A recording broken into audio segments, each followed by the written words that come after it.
En este video vamos a hablar de la memoria, un conjunto de curiosidades sorprendentes, pues este es uno de los temas más desconocidos tanto para la biología como para la psicología, y ya les voy adelantando que no se parece a una computadora. Empecemos con la principal diferencia. ¿Cuál es la capacidad de la memoria? Si fuera una computadora, podría almacenar determinada cantidad de datos, es decir, el espacio físico del disco duro que tiene, ya sea en gigabyte, en terabyte, en teraflops, tendría un espacio determinado. Pero la memoria humana es completamente ilimitada. Podríamos aprender tantas cosas y recordar tantas cosas como quisiéramos.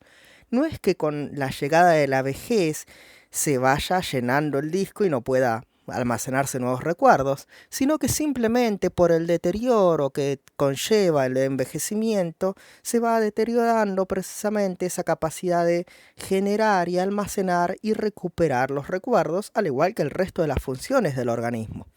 Recordemos la frase mítica de Gandhi que dice: vive como si fueras a morir mañana, aprende como si fueras a vivir para siempre. Ahora bien, nos lleva esto al segundo dato, que olvidar también es una parte fundamental de la memoria y del aprendizaje.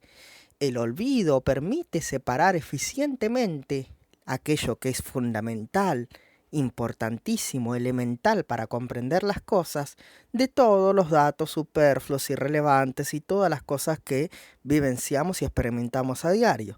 Por ejemplo, hay una multitud de clases y razas de perros, grandes, pequeños, de un color, de otro, que sus orejas tienen tal o cual forma, pero todos podemos entender la idea de perro, es decir, aquel mamífero carnívoro doméstico que tenemos en casa.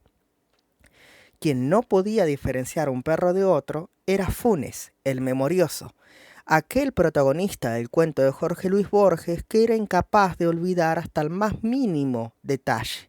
Por lo tanto, él no podía diferenciar un mismo perro visto por la mañana de ese mismo perro visto por la noche. ¿Por qué? Porque lo había visto con el sol dándole una forma diferente, tal vez el pelaje mojado, tal vez el perro mirando para un lado y mirando para otro. Él recordaba tantos detalles que le era imposible entender que era uno mismo, un perro y otro perro. Ahora bien, Funes intentó exorcizarse de esos recuerdos que no le permitían vivir, que era tremendamente frustrante. Por lo tanto, trató de transcribirlos por escrito para luego quemarlos y así exorcizarse de ellos. Pero he aquí que mientras él escribía, iba pasando el tiempo y se generaban nuevos recuerdos que a su vez algún día tendría que escribir y luego quemar. ¿Dónde se guardan los recuerdos?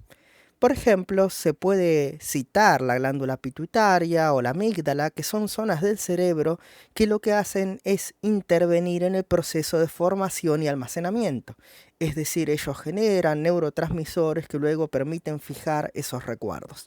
Pero lo cierto es que los recuerdos no se guardan en una zona determinada del cerebro ni en una neurona determinada, sino en engramas. ¿Qué son los engramas? Los engramas son conjunto de neuronas que están interconectadas entre sí de forma tal que conforman un mapa, una red neuronal.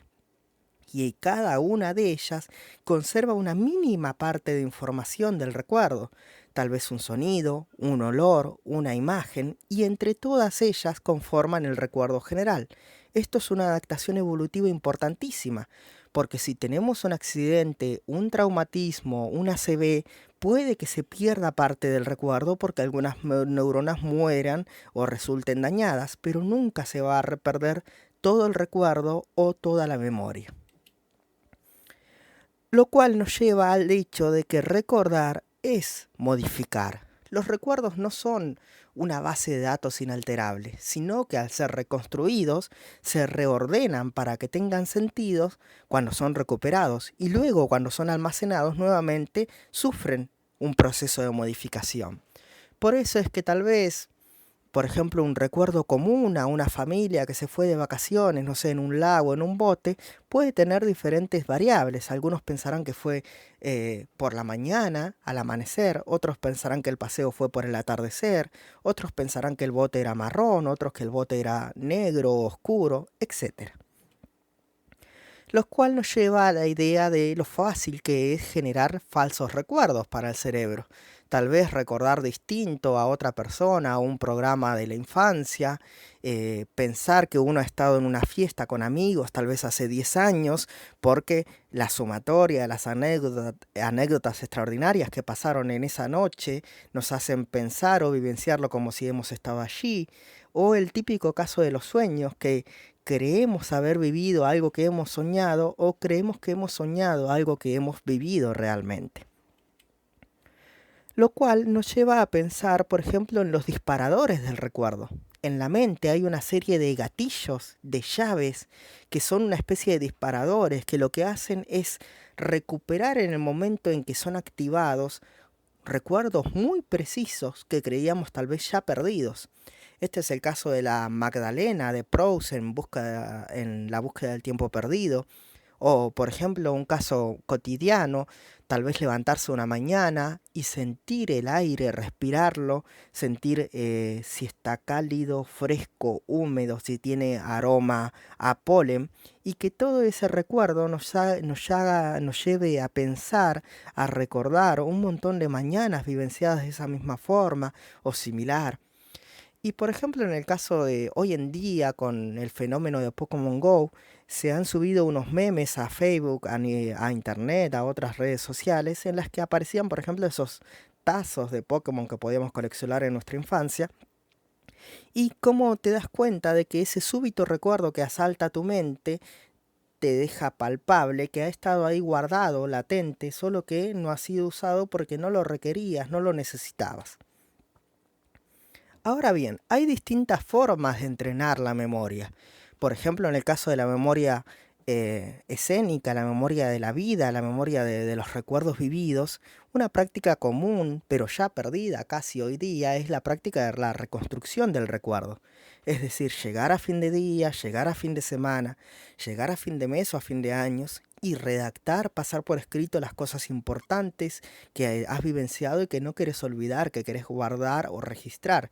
Es el típico caso de los diarios íntimos, aunque hoy en día tal vez con algunas redes sociales que te permiten hacer una historia de vida, tal vez esto se recupere de alguna forma.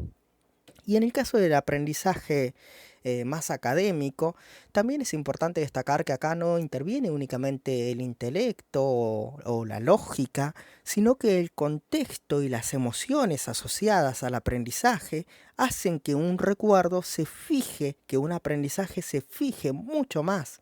Por ejemplo, si lo has aprendido en grupo, si lo has descubierto por vos mismo, en un contexto complejo de dificultad en la que has tenido que resolver un problema y has encontrado la solución, eso se fija mucho más a la mente que otros recuerdos aprendidos tal vez en tu escritorio leyendo, tratando de recordar de memoria algún texto, alguna cita, alguna frase, alguna historia. Esto lo podemos ver claramente en la película ¿Quién quiere ser millonario?, por ejemplo. Hasta aquí hemos repasado algunas de las cosas más curiosas sobre la mente, sobre los recuerdos, sobre la memoria, y de hecho hay muchas más. Apenas estamos descubriendo lo que esto significa y darían 1000 vídeos, no alcanzarían para llegar a comprender la complejidad de nuestra mente.